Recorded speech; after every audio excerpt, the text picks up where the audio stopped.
Bonjour à tous. Premier message ou première tendance sur le point de vue retail, c'est que malheureusement pour nous, les prix vont augmenter.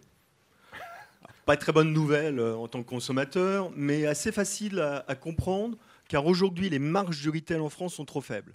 Les marges sont faibles parce que le mix, à travers de leurs rayons, leur sont de moins en moins favorables. Ils vendent de plus en plus des produits peu profitables et moins en moins de produits profitables. Et ils ont de plus en plus de coûts.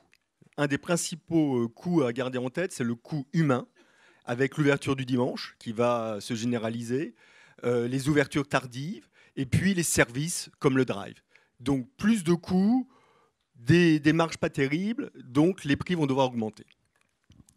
Dans ce contexte, pour la première fois, on pourrait voir des retailers étrangers gagner des parts de marché significatives en France. Durant des années, ils n'ont pas réussi, comme vous le savez, c'était la chasse gardée de Leclerc, d'Intermarché et compagnie. Aujourd'hui, on ne pense pas que ce sera Walmart le vainqueur de demain, mais si on regarde parmi les 5 premiers, donc si on enlève Carrefour, qui sera le seul retailer français dans le top 5 mondial, les autres devraient gagner des parts de marché. Évidemment, Lidl, et je reviendrai sur Lidl dans quelques minutes parce que ça sera un des phénomènes des années à venir, mais en plus de Lidl, il y aura évidemment Amazon et peut-être de manière plus surprenante, Costco qui arrive en France l'an prochain. Ce qui est intéressant dans le business model d'Amazon et de Costco, c'est que les deux fois, pour pouvoir accéder à des services, il faut payer. Amazon, il y a Amazon Prime. Alors c'est au début à moitié gratuit, mais vous allez voir, c'est pas si gratuit que ça. Et puis Costco, il faut prendre une carte pour être membre d'un club.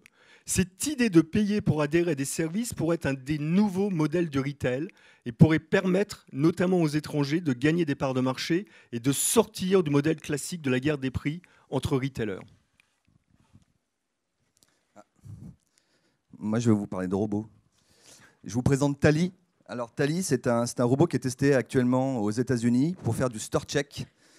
Tally, il est là pour... il check 10 à 20 000 produits dans l'heure. Il vérifie qu'ils sont bien conformes au merchandising. Il commande les réassorts. Et en même temps, ils sont en train de le tester pour qu'il amène les réassorts et qu'ils les mettent en place.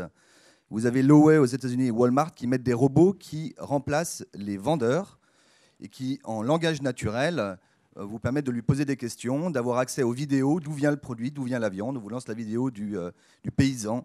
Voilà. Donc, en 2022, on verra apparaître de plus en plus de robots dans la grande distribution et l'humain sera un luxe dans ces grandes surfaces. Là, on les voit arriver très, très fortement déjà aujourd'hui avec l'intelligence artificielle, les chatbots. En tout cas, la technologie est très mature et arrive aujourd'hui aux États-Unis. En 2022, elle sera là.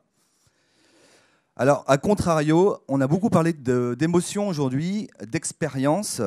Alors, l'expérience client devient une vraie différenciation business pour les marques, puisqu'on voit aujourd'hui apparaître de plus en plus de marques qui se testent dans le retail. Donc, en 2022, c'est une progression aussi. Là, vous avez le nouveau magasin de Adidas aux Champs-Élysées. Alors, j'ai appris que ce magasin-là était le 7e lieu le plus visité de Paris. Le 7e lieu le plus visité de Paris avec 2,3 millions de visiteurs. Et donc, ils ont totalement repensé l'expérience client entre digitalisation, personnalisation, connexion émotionnelle, lien entre le e-commerce et le retail. Voilà, donc je vous invite à aller le voir, il vient de réouvrir. Et donc, en 2022, on voit aujourd'hui arriver des marques comme L'Oréal. Alors moi, je n'avais pas de citation, mais je m'étais noté quand même quelque chose de Jean-Paul Agon. From product to experience, la vision de L'Oréal, c'est d'arriver à construire les expériences clients, notamment par le retail. Ils viennent d'ouvrir des magasins pour Maybelline, pour L'Oréal Paris, voilà, et ils ont prévu toute une stratégie retail. D'autres marques comme Unilever, Lego, Timberland, Under Armour sont en train d'arriver vers là. Donc en 2022, de plus en plus de marques construiront des expériences clients dont le retail fait partie. Alors moi, je reviens à des gens qui ne proposent pas forcément une expérience extraordinaire en magasin, parce que je reviens à mes amis d'Aldi, parce que je continue à penser que ce sera des gens, enfin un retailer qui va gagner pas mal de parts de marché dans le futur. Alors, la grosse erreur que des industriels ont fait pendant des années, c'est de dire Aldi, en fait, c'est pour les pauvres, c'est que des private label, et puis voilà. En fait, c'est pas du tout ça. Il suffit de regarder leur campagne de promotion, hein. Non seulement ils ont vendu il y a quelque temps un sauterne à 200 € la bouteille, hein, donc déjà c'est quand même assez segmentant. Pour les fêtes, je suis sûr que vous avez entendu parler du caviar à 10 € qui arrive. Bon, c'est 10 grammes, hein, on n'aura pas non plus, on va pas s'étouffer. Mais de manière plus intéressante, ce qui est intéressant, enfin Aldi, c'est déjà la deuxième pénétration, hein, du marché en France, hein. C'est-à-dire qu'il y a plus de la moitié des Français qui vont faire leurs courses chez Aldi. Pas forcément tous les jours, mais qui y vont. Et Aldi sera en excellente position pour mixer le offline et le online, comme il commence à le faire en Allemagne, parce que du coup, vous allez trouver dans votre magasin ce dont vous avez besoin tous les jours, avec de temps en temps des promotions assez intéressantes dans des produits un peu plus luxueux. Mais surtout, vous allez aller sur Internet, vous allez commander les produits dont vous avez besoin et vous les récupérez la semaine d'après. Et sur la gamme, si vous allez jeter un œil sur Aldi en Allemagne, sur leur gamme online, ils ont beaucoup de choix.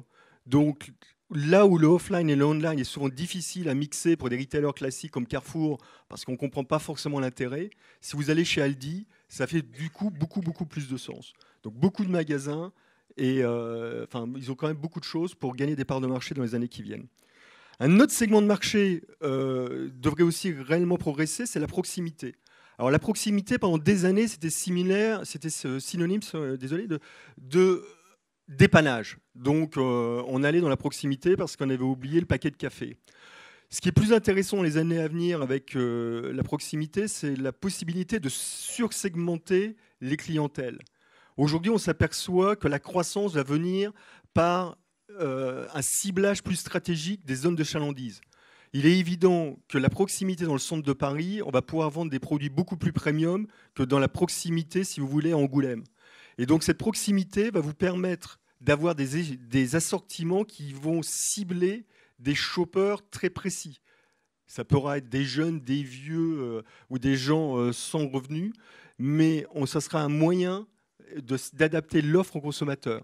Et de plus, dans un contexte de difficultés financières pour les retailers, il faut garder en tête que la proximité croît grâce à la franchise. Et la franchise est un mode de fonctionnement qui plaît bien et qui se développe beaucoup en France. Donc, feu vert sur la proximité. Alors, en 2022, la fusion du e-commerce et du retail physique sera effective. Alors, jusqu'à avant-hier, j'avais prévu qu'effectivement, en 2022, nous n'aurions plus de caisses en magasin. J'ai mis cette image finalement hier. Vous avez tous vu, je suppose, le nouveau magasin de Amazon, Amazon Go. Je vous inviterai à aller voir la vidéo, qui vient d'ouvrir encore pour les employés à Seattle. Et donc, le principe, c'est je mets mon téléphone en arrivant. Et ensuite, je prends les produits dans le magasin. Directement, le fait de les prendre avec des systèmes de captation vidéo, vous les mettez en panier virtuel et je pars directement. Je suis débité sur mon compte Amazon. Je n'ai plus rien du tout comme friction au niveau des caisses, du paiement et du choix des produits.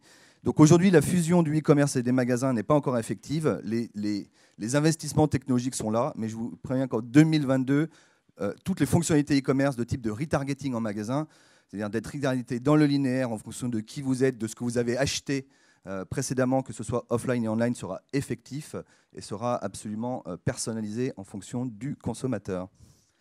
Vas-y. Ce qui m'amène au fait qu'après des années d'investissement dans la data, les retailers, donc les distributeurs, auront plus de connaissances clients que la plupart des marques, voire certains médias, puisqu'ils agrègent de la data transactionnelle, comportementale, online, offline. Ils deviendront donc très client-centriques et data-driven. On parlait tout à l'heure de DMP. Et ils auront la capacité de vous adresser le bon message sur le bon device au bon moment, et effectivement de manière de plus en plus personnalisée et pas mass market comme ils le font aujourd'hui. Alors, on a parlé beaucoup de data et technologie, mais le retail devrait continuer à être une histoire. Et je vais prendre un exemple pour cela. Un des retailers qui se porte le mieux dans le domaine des cosmétiques en Asie, c'est une société qui s'appelle Innisfree.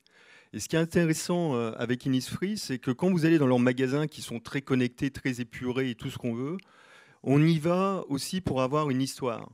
C'est-à-dire qu'il y a toute une histoire qui est sur une île qui s'appelle l'île de Jeju, où tout se passe de manière merveilleuse. Et sur cette île merveilleuse, il y a des gens qui produisent des produits cosmétiques, etc., qui vous apportent un bien-être.